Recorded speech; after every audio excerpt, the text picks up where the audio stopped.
Hola, ¿cómo están? Bueno, en este video voy a tratar de sintetizar el tema de funciones y análisis de gráficos. Para iniciar les comparto la pantalla. Em, Tenemos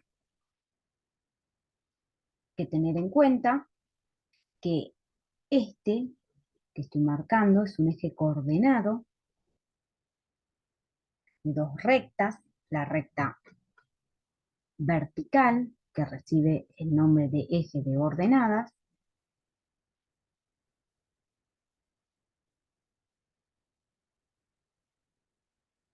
esta que estoy marcando, eje de ordenadas, ¿sí? Y se representa con la letra I, y este eje horizontal, eje de abscisas, y se lo identifica con la letra X.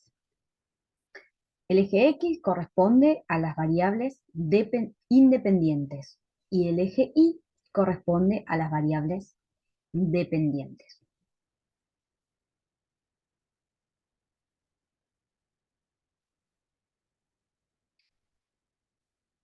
Podemos identificar un par ordenado en este eje cartesiano. Un par ordenado está compuesto por dos números y se llama ordenado porque tiene una estructura.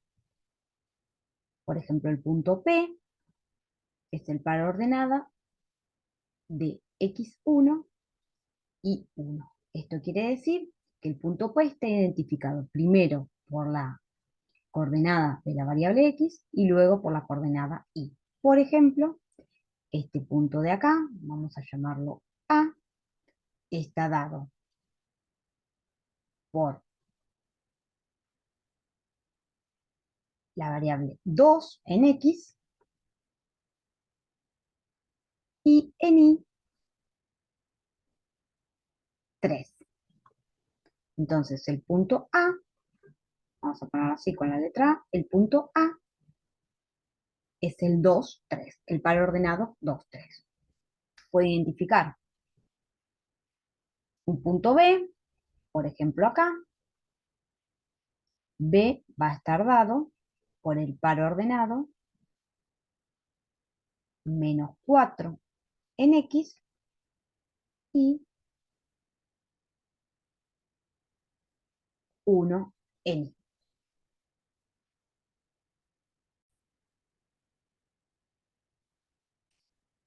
El punto de intersección entre los dos ejes cartesianos, ¿sí?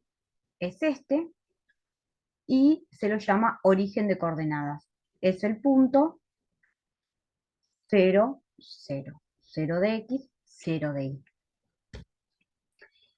Entonces, cada punto del plano puede estar representado por un par ordenado.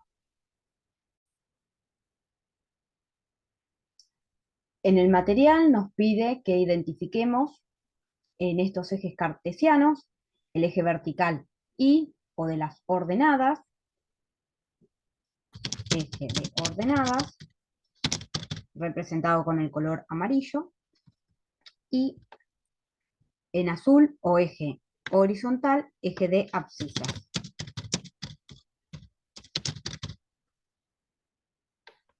representado con el color azul. Nos pide que nos ubiquemos estos puntos. Por ejemplo, vamos a ubicar el punto C, 1, 4, es decir, 1 de X, 4 en Y. 1 de X, 4 de Y. Este es el punto C. Primero marco la coordenada en X y luego la coordenada Y. Vamos con nuestro ejemplo. El punto E, 0 de X. 0 de X, no me muevo en ningún lado horizontal y bajo 4 en Y. 1, 1, 2, 3, 4. Acá es el punto E.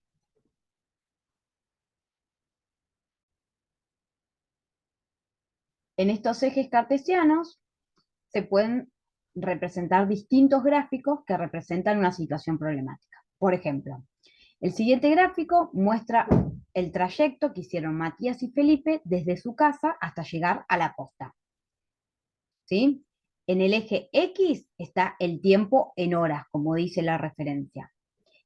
Y en el eje Y vertical está los kilómetros recorridos. Es decir, por ejemplo acá, en el punto 8 de X, salieron a las 8 horas. Salieron de acá porque no recorrieron ningún trayecto, no subieron en Y, es decir, acá recién salieron. Bueno, es decir, ¿a qué hora arrancó el viaje? A las 8. Después nos pregunta, ¿cuántos kilómetros habrán recorrido hasta las 10 horas? Bueno, sigo en el eje X porque es las horas, y a las 10 me marca esta intersección.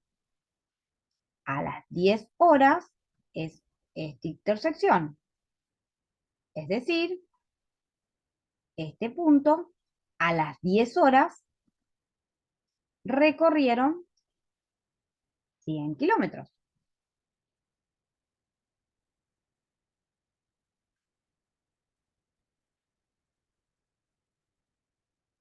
Bien, y así nos va preguntando distintas cosas. Por ejemplo, ¿a qué velocidad se desplazaron durante las primeras 2 horas de viaje? ¿Qué otro dato aporta el gráfico? Identifiquemos y clasifiquemos las variables, es decir, cuál es la independiente y cuál es la dependiente. ¿Sí?